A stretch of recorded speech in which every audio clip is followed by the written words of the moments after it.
What up, people? GaNzA, Geekin with GaNzA. I see a lot of people lately playing with air systems, questioning whether they can kill the pump in their aquaponics system and use simply air. Yes, you can. Here's an overall look at what we got. Grow bed up on top. Got a 55-gallon drum on the bottom. And this is holding live fish.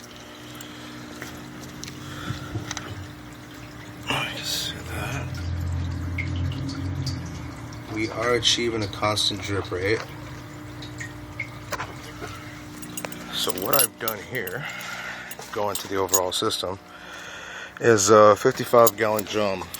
The rules of physics and fluid dynamics tell us that we can only siphon to our original height.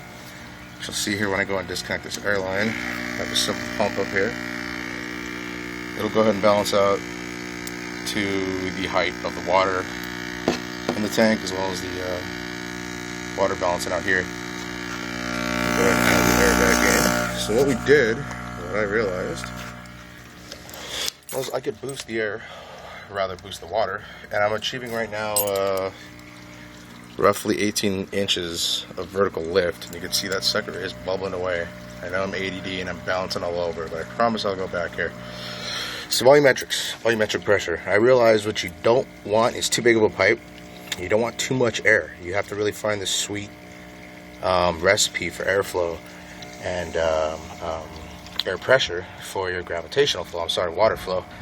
So what we got here, 55-gallon drum. It's filled with about 40, so 8 pounds a gallon gravitational pressure. You have pushing out, filling this tube. Basic PVC, air injection union. We'll get to that in a bit. PVC, something about this magical 45. Now, I studied a bunch of algebraic expressions. I geeked over this thing, and I could not figure out mathematically why. So if there's a math geek out there, you can get on this. If you could explain why this 45 has some kind of super ramping power, please do. But what happens is the water travels up here, gets trapped, as you say. It's trapped in the bottom for the first outlet. It's going to rise up and get trapped here again and again, and that would be a regular float level.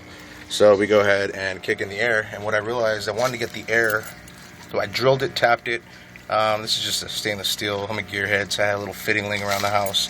I found something that this fit right through with just a little bit of RTV silicone. Of course, you want to let this dry really thoroughly before you put it with your veggies and fish and whatnot. But I noticed the air really needs to be injected at really half of the diameter of the pipe, so it just atomizes better. And I think what's happening here is the water is actually atomizing with the air. I think we're having an oxygen and an outer bond here.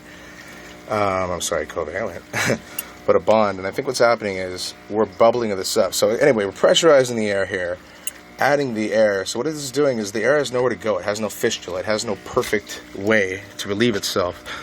So being that this water is trapped, we're injecting it under it, not down here, because that's just going to kind of bubble, and no, we don't want that. We want this constant gravitational pressure right here going through here. This constant gravitational pressure is what's keeping the water up here. Don't forget that.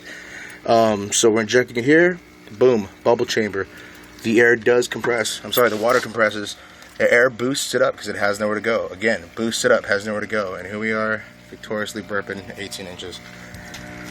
Now let me show you this. This is just a basic, this is my ghetto thug setup right now. Just to see how my flow and everything is. Let me pop this up right quick. Show you this is what I did want to achieve. A splash. Every 5 seconds you'll know when it balances out. We'll get a burp. Again, it will balance out. Gosh, there we go. 1,000, 2, 1,000, 3, 1,000, gosh, 1,000. So what I want to do is have this drop into a PVC system here, so my soil doesn't stay so wet. And just let that gush out for a bit.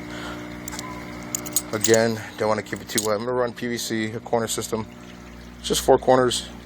2, maybe 3, maybe just 2 drip bars. And that's it. Constant drip system. Goes back down. Now we're getting some good gushing action. And this puppy really, there we go. This puppy really gets gushing once it gets primed. And it's a self-priming unit. You can see I'm using this big ass air filter, but at the same air pump, excuse me. At the same time, I can go ahead and demonstrate how I can cut this off. And with half the flow, meaning you can work a smaller pump if you're really worried about amperage or solar. A smaller pump will, after it primes here, it will give the exact same results. So while that's priming, yeah, I'm going to go back into a 1/2 inch tube system here, 4-corner, and I just want this to drip in basically, so it gushes and lands in there, and then I'm going to filter it with, well, rather restrict it with holes.